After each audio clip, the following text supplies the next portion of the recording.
우리 함께 오늘 말씀을 나누도록 하겠습니다. 우리가 조금 전에 보았던 사무엘서, 그러니까 사무엘상과 사무엘하를 합친 사무엘서는요, 원래 초기에는 한 권으로 기록되었습니다. 근데 이렇게 한 권이었던 사무엘서가 헬라어로 번역되는 과정 중에 두 개, 상과 하로 분리되게 되었습니다. 그럼 왜 분리되었을까요? 무엇 때문에 분리되고 그 차이점은 무엇일까요?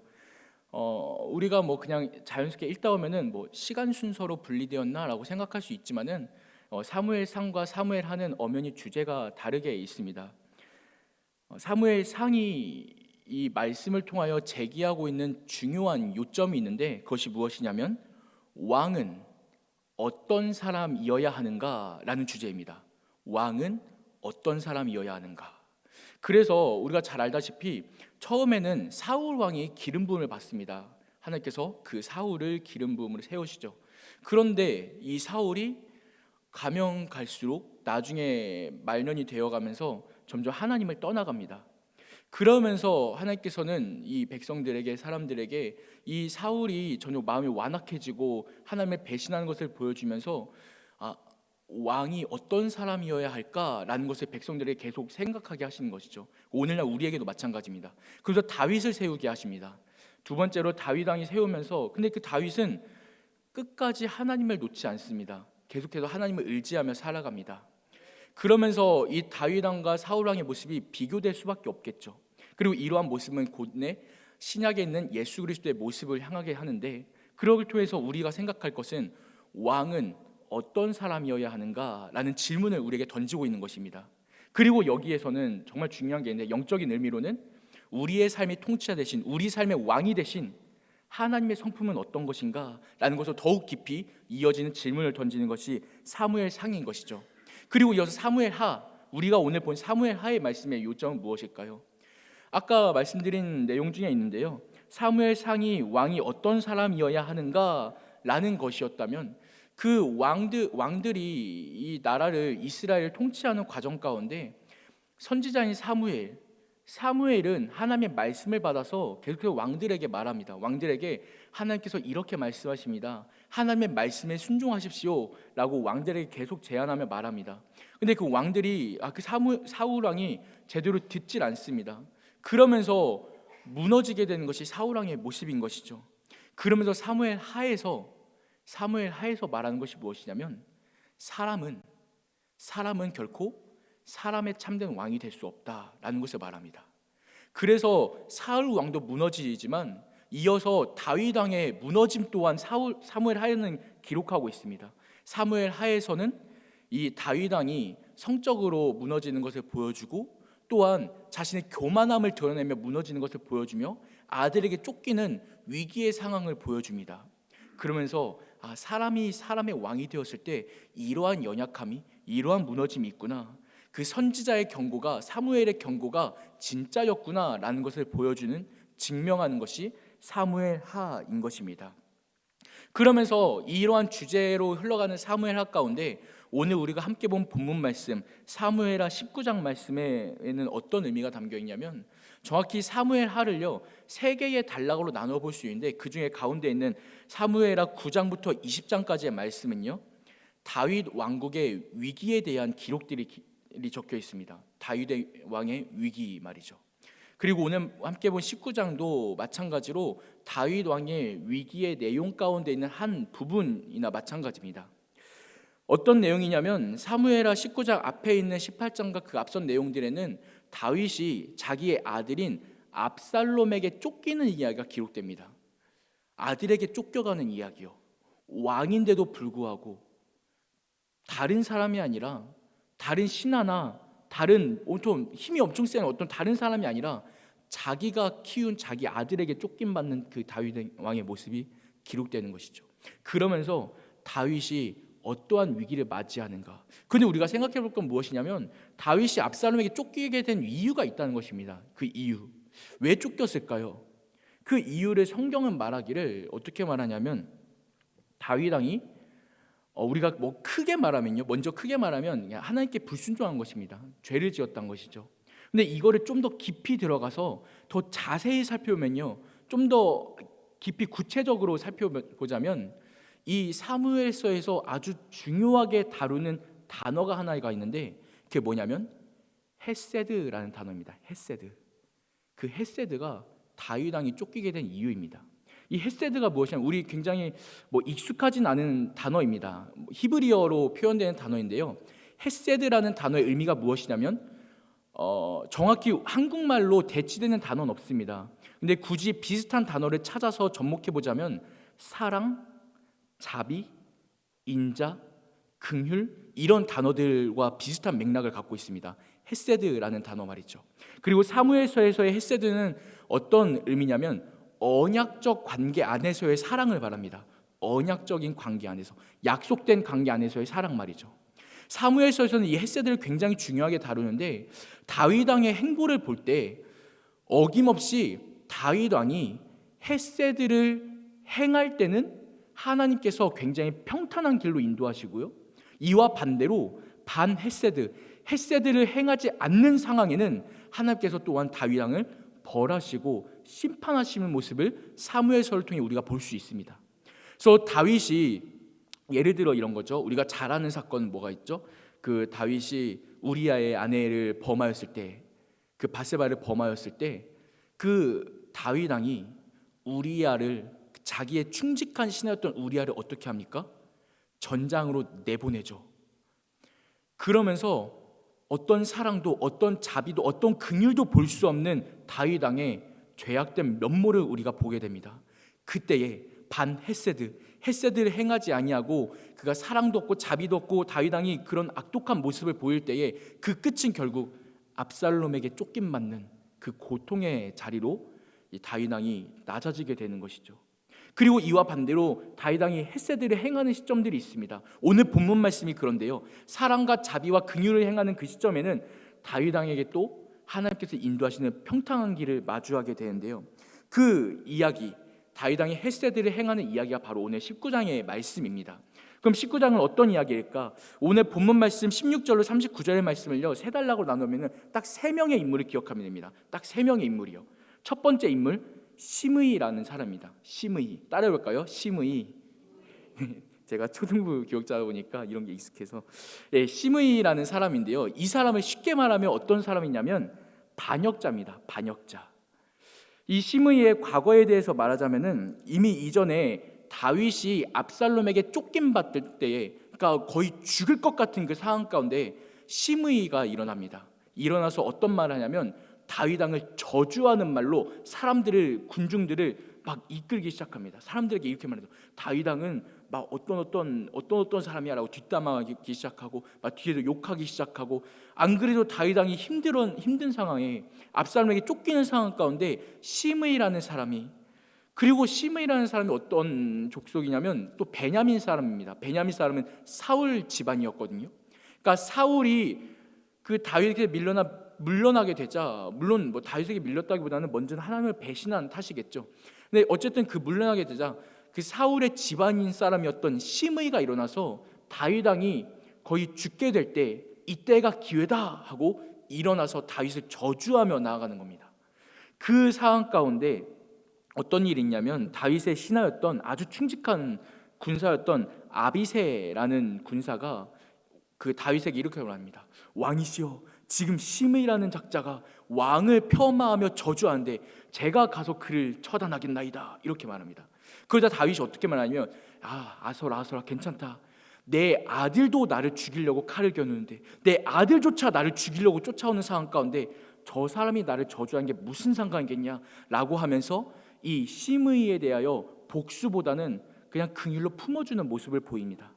그렇게 헤세드를 행하죠. 그리고 오늘 본문 가운데도 어떤 이야기가 있냐면은 다윗이 압살롬에게 죽게 될 뻔했다가 다시 예루살렘 성으로 돌아오자, 환궁하자 이 시므이가 그제서야 정신 차려집니다. 어떻게 내가 왕을 욕했는데 왕이 날 죽이면 어떡하지? 그래서 시므이가 제발로 다윗에게 찾아가서 왕이시여, 제가 죽을 죄를 지었나이다, 용서하여 주옵소서라고 납작 엎드리는 게 오늘 본문에 나타나는 시므이의 모습입니다. 그러면 여러분은 어떻게 하시겠습니까? 나를 뒷담화하고 나를 욕했던 사람이 내 앞에서 용서해 주세요 라고 한다면 여러분은 그 앞에서 아유, 괜찮습니다. 우리 이제라도 잘 지내보아요 라고 하시겠습니까? 아니면은 뭔 소리야?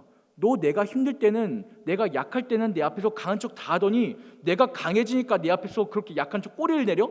너 이 자식, 너는 내가 절대 다시 안 본다. 너는 임마 다시는 뭐도 없어. 반푼어치도 없어. 이러고 등 돌리시겠습니까? 여러분이라면 어떻게 하시겠습니까? 여기에서 다윗 왕의 선택은 무엇이었냐면 긍휼로, 사랑으로, 자비로 그 시므이를 품어줍니다. 근데 이때 아까 전에 말했던 아비새라는 충직한 군사가 다윗에게 또다시 간청합니다. 왕이시여, 시므이를 절대 살려두면 안 됩니다. 저 박쥐 같은 놈, 저 나쁜 못된 놈, 저놈 제가 처단하겠나이다. 왕은 피를 묻히지 마시옵소서. 제가 피를 묻히겠나이다. 칼을 빼들고 다윗에게 간청합니다. 이건 너무 좋은 기회지 않습니까? 굳이 내가 그 반역자를 처단할 필요도 없는데 이 알아서 해주겠다는데 그래라 라고 말 한마디면 되는데, 그런데 이때도 다윗은 아서라, 괜찮다. 내가 다시 왕이 된 날인데 이날 누구를 죽여서야 쓰겠냐. 괜찮다. 내가 절대로 시므이를 절대로 처단하지 않겠다라고 약속합니다. 그렇게 시므이를 살려주죠. 이 모습을 통하여 다윗 왕이 자신을 반역했던, 배신했던 시므이에게 헤세드, 사랑과 자비와 긍휼을 베푸는 모습을 오늘 말씀을 통하여 우리가 볼 수 있습니다. 우리가 첫 번째로 시므이라는 사람을 보았죠. 이어서 두 번째 사람이 등장하는데 이 두 번째 사람 누구냐면 무비보셋이라는 사람입니다. 따라 볼까요? 무비보셋. 이 무비보셋은 성경에 뭐 사무엘이나 열왕기상 이런 역사서에 자주 등장하기 때문에 기억해둘 만한 사람입니다. 무비보셋은 누구냐면 쉽게 말하자면 친구 아들입니다. 친구 아들. 정확히는 이 다윗 왕이 굉장히 사랑하고 우애했던 요나단, 친구 요나단의 아들입니다. 이 다윗이 요나단이 살아있었던 시절에 요나단과 약속을 하나 하는데, 내가 절대로 너의 자녀들에게는, 너의 가문은 손대지 않겠다라는 약속을 합니다. 그리고 그 약속대로 다윗 왕은 사울 왕과 가까웠던 다른 사람들은 이게 반역자로 처단하더라도 요나단의 아들이었던 무비보셋만큼은 절대로 손대지 않고요, 도리어 자기 집으로 초청하여 같이 살고 같이 초청하고 극진히 대접합니다. 이 무비보셋은요, 그냥 친구 아들이기도 하지만 좀 더 말씀을 통해 깊이 알아보자면은 두 가지의 모습을 담고 있는데요. 첫 번째로는 무비보셋에게 육체적인 연약함이 있었습니다. 어떤 연약함이냐면 평생 다리를 저는 사람이었습니다. 어릴 적 이게 말에서 떨어져서 다리를 절 수밖에 없는 상태가 되었는데, 그래서 제대로 걸을 수 없는 육체적인 연약함을 갖고 있는 게 무비보셋이었고요. 두 번째로 또 연약함이 있는데 오늘 본문에 기록되어 있는 말씀인데요. 신하였던 시바라는 신하에게, 욕 아닙니다. 여러분 오해하시면 안 돼요. 시바라는 사람인데요. 이 신하 시바에게 배신당한 경험이 있었습니다. 버림받은 거죠. 이 무비보셋이 다리를 절어서 제대로 걷지 못하니까 신하였던 시바가 그냥 자기의 군주였던 이 무비보셋을 그냥 버리고 자기만 홀로 달아나 버린 겁니다.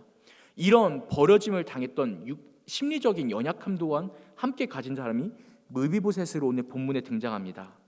육체적인 연약함과 그리고 심리적인 연약함, 그러니까 전체적으로 연약함 가운데 빠져있는 무비보셋이 다윗에게 나옵니다.